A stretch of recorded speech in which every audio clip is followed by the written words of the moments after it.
Greetings, dear listeners. My name is Serikbayev Syrym, and today our broadcast dedicated to David Hume. David Hume was a Scottish Enlightenment philosopher, historian, economist, librarian, and essayist, who is best known today for his highly influential system of philosophical empiricism, skepticism, and naturalism. The uncertainty of causation. Hume observes that while we may perceive two events that seem to occur in conjunction, there is no way for us to know the nature of their connection. Based on this observation, Hume argues against the very concept of causation, or cause and effect. We often assume that one thing causes another, but it is just as possible that one thing does not cause the other. Hume claims that causation is a habit of association, a belief that is unfounded and meaningless.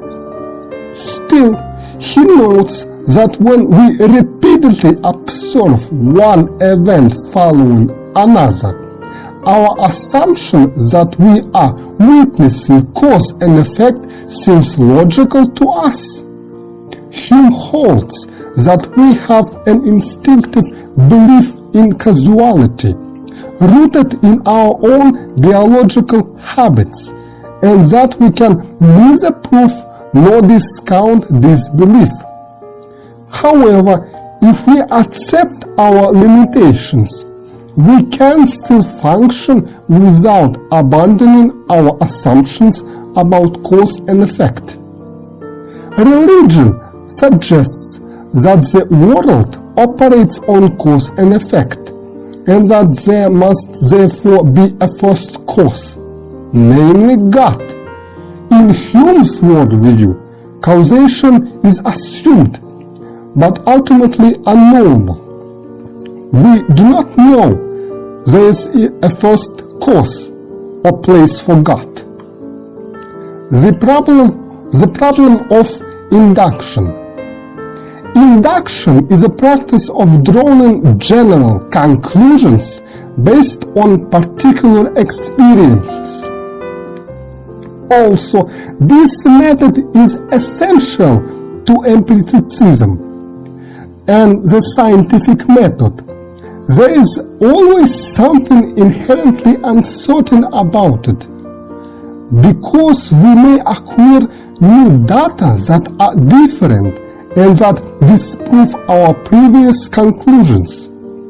Essentially, the principle of induction teaches us that we can predict the future based on what has happened in the past, which we cannot. Hume argues that in the absence of real knowledge of the nature of the connection between events, we cannot adequately justify inductive assumptions. Hume suggests two possible justifications and rejects them both. In the first justification is functional. It is only logical that the future must resemble the past. Hume pointed out that we can just as easily imagine a world of chaos, so logic cannot guarantee our inductions.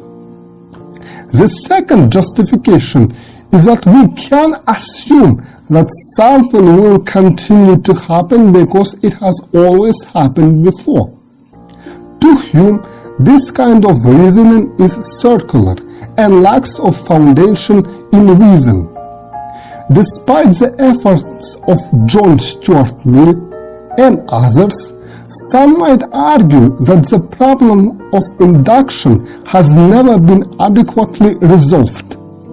Hume left the discussion with the opinion that we have an instinctual belief in induction, rooted in our own biological habits, that we cannot shake and yet cannot prove.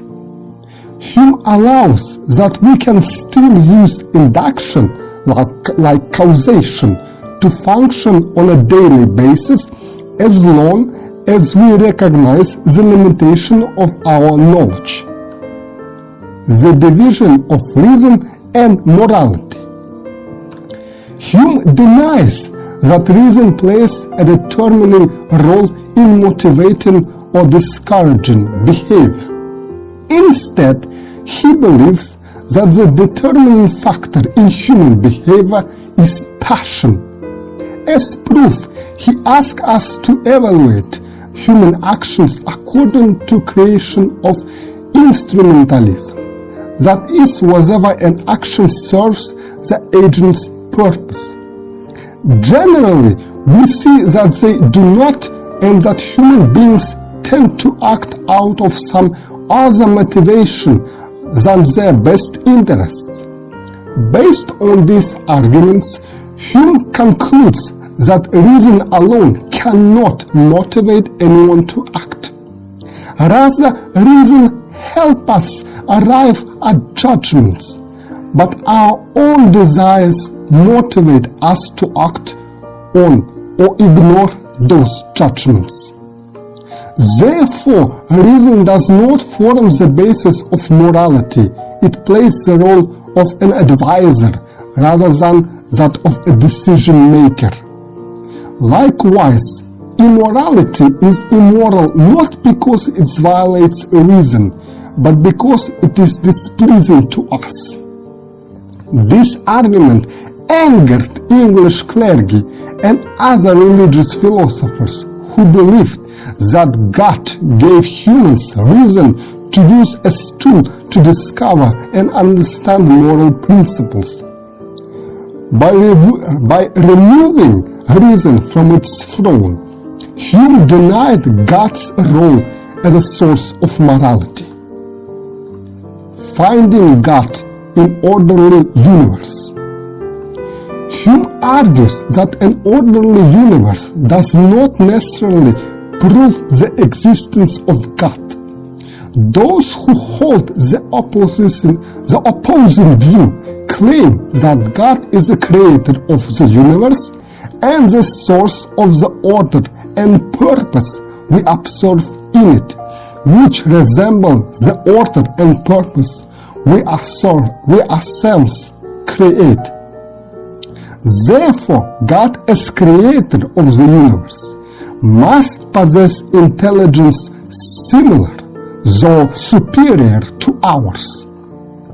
Hume explains that for this argument to hold up, it must be true that order and purpose appear only as a direct result of design. He points out that we can observe order in many mindless processes, such as generation and vegetation. Hume further argues that even if we accept that the universe has a design, we cannot know anything about the designer. God could be morally ambiguous, unintelligent, or even mortal. The design argument does not prove the existence of God in the way we conceive Him, all-knowing, all-powerful, and entirely beneficent. The existence of evil, Hume holds, proves that if God exists, God cannot fit this criteria.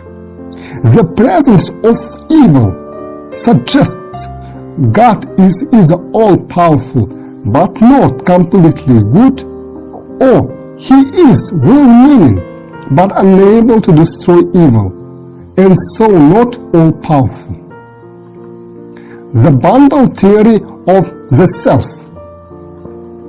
Hume asks us to consider what impression gives us our concept of self. We tend to think of ourselves as selves, stable entities that exist over time. But no matter how closely we examine our own experiences, we never observe anything beyond a series of transient feelings, sensations, and impressions. We cannot observe ourselves and what we are in a unified way. There is no impression of the self that ties our particular impressions together. In other words, we can never be directly aware of ourselves, only of what we are experiencing at any given moment. Also, the relations between our ideas, feelings, and so on may be traced through time by memory. There is no real evidence of any cause that connects them. This argument also applies to the concept of soul.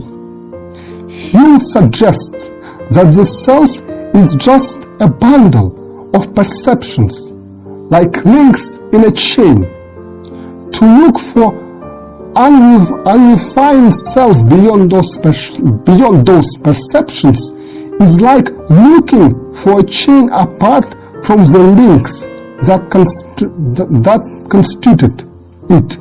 Hume argues that our concept of self is a result of our natural habit of attributing unified existence to any collection of associate parts. This belief is natural, but there is no logical support for it. And now our broadcast is over. Please subscribe to this channel. That was your host, Serikbayev Syrym. Goodbye.